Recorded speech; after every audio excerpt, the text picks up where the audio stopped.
Assalamualaikum warahmatullahi wabarakatuh. Bismillahirrahmanirrahim.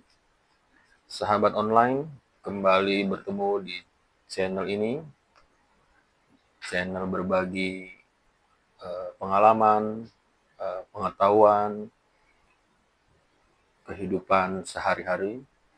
Untuk episode kali ini, saya akan men-sharing satu pengetahuan atau skill yang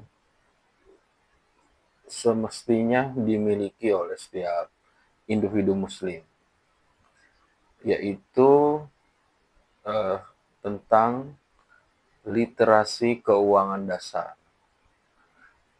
Kenapa hal tersebut menjadi penting? Karena seseorang yang tidak paham tentang literasi keuangan berpotensi membahayakan dirinya dan membahayakan orang lain. Orang lain di sini bisa siapa aja, bisa kawan, bisa keluarga, bisa orang tua, dan lain sebagainya.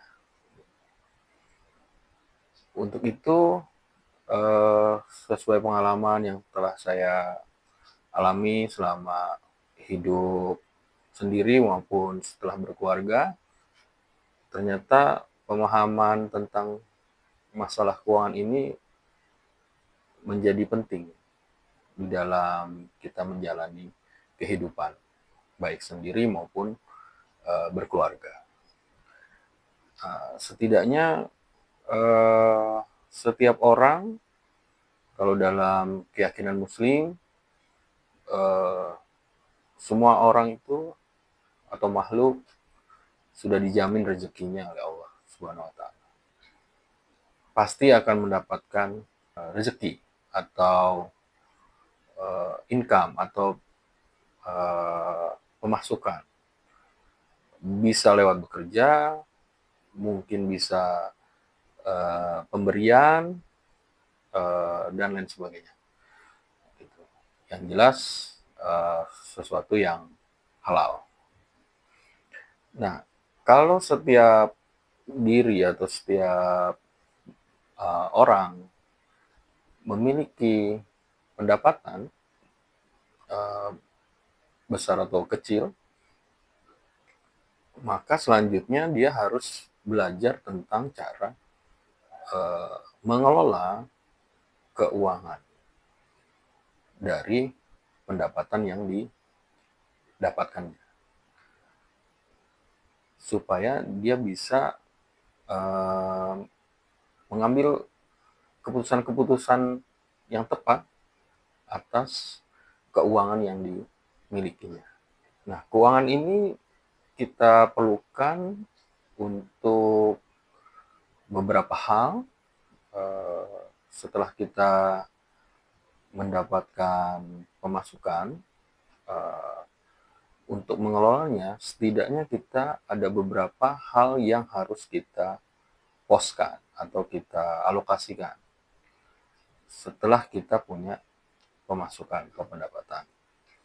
Yang pertama, dari pengeluaran kita, yang pertama dan utama adalah dialokasikan untuk zakat, infak, sedekah. Zakat, infak, sedekah ada yang bersifat tahunan, zakat fitrah, zakat mal, ataupun yang bersifat sewaktu-waktu seperti sedekah, infak, dan lain sebagainya. Nah, kalau alokasi tersebut sudah kita keluarkan secara rutin, baik bulanan, harian, ataupun tahunan, maka yang kedua, kita harus alokasikan atau kita keluarkan untuk pos membayar hutang, kalau kita memiliki hutang. Baik yang sifatnya cicilan atau angsuran, atau hutang-hutang produktif, misalnya hutang pinjaman usaha dan lain sebagainya gitu. Nah, itu harus kita alokasikan secara rutin, secara disiplin, sesuai dengan ketentuan-ketentuan yang atau kesepakatan-kesepakatan atau akad yang kita sudah sepakati. Selanjutnya, kalau kita sudah alokasikan untuk hutang, yang ketiga kita alokasikan untuk menabung. Nah, menabung ini adalah untuk kepentingan kita di masa yang akan datang, yang sifatnya itu sudah kita rencanakan, seperti biaya sekolah, biaya mau pergi haji, umroh, dan lain sebagainya, atau biaya nikah bagi yang masih bujangan atau gadis. Nah, semua itu harus direncanakan atau ditabung. Dalam hal ini bisa di bank atau bisa secara sendiri-sendiri.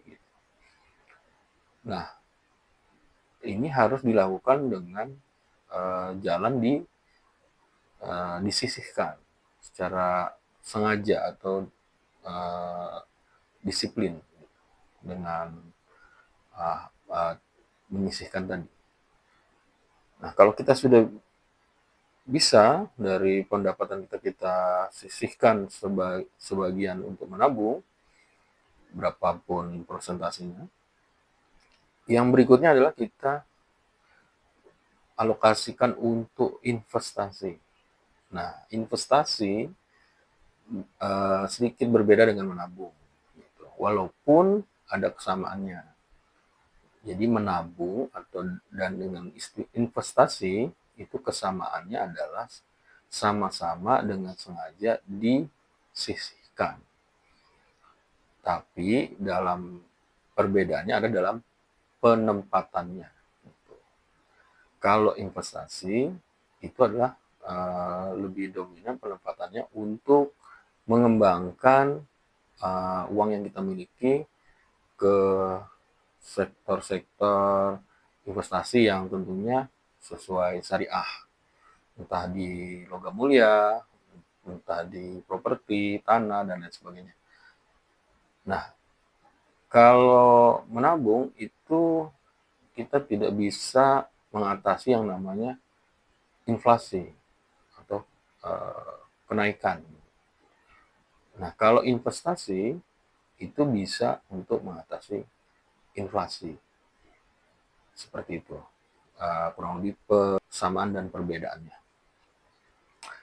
Nah, kalau 4 hal nomor 1, 2, 3, 4, membayar zakat, infak sodako, membayar hutang, menabung, dan yang keempat, investasi, itu sudah kita lakukan secara benar, sesuai porsi yang kita tentukan. Nah, baru kita alokasikan pendapatan atau pemasukan kita untuk pos belanja rutin rumah tangga atau belanja rutin diri atau individu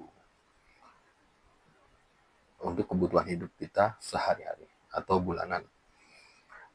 Nah, ini ada prinsip yang saya yakinin bahwa dan saya terapkan gitu, dalam hidup saya sendiri, bahwa prinsip pos alokasi belanja rutin kebutuhan sehari-hari ini atau bulanan ini, berapapun yang kita alokasikan pasti habis dan kurang.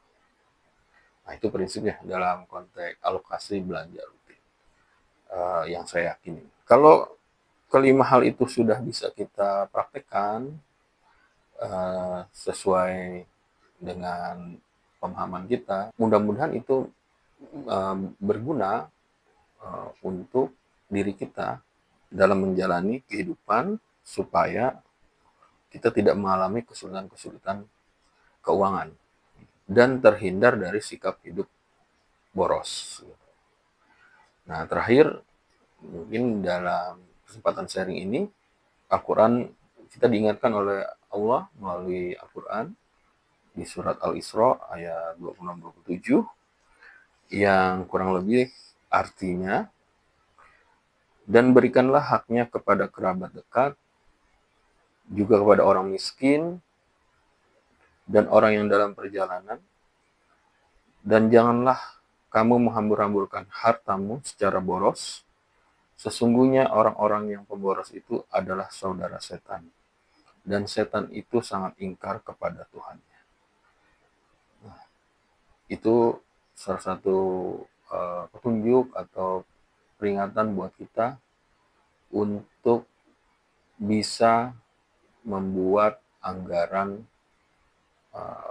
keuangan pribadi maupun keluarga, agar hidup kita tidak menjadi ruwet atau menyusahkan orang lain.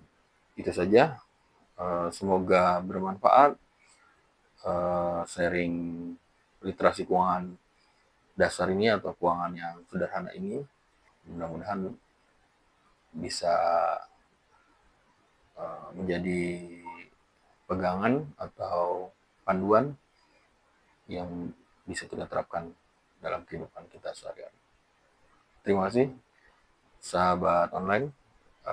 Wassalamualaikum warahmatullahi wabarakatuh.